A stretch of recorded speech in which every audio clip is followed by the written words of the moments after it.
Tretja stvar, s katero se bomo srečali pri promocijsko-prodajnih aktivnostih, so tako imenovane tedenske aktivnosti. Tedenska promocija.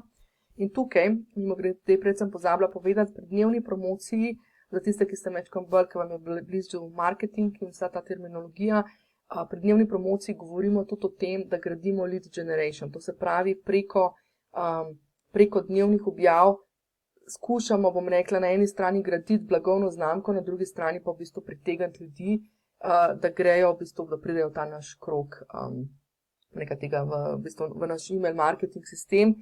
Mimogrede, v email marketing sistemih je tako imenovan open rate oziroma stopnja odprtja mailov 30% in več. Če imate manj, je že nekaj narobe z maili.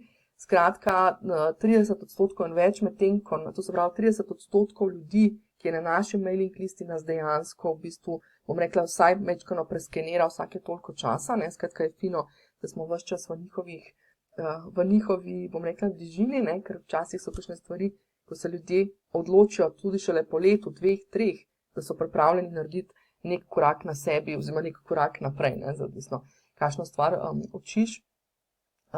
Torej, tedenska promocija je pa tisto, kar bi v marketingu pasalo pod lead nurturing oziroma negovanje teh stikov.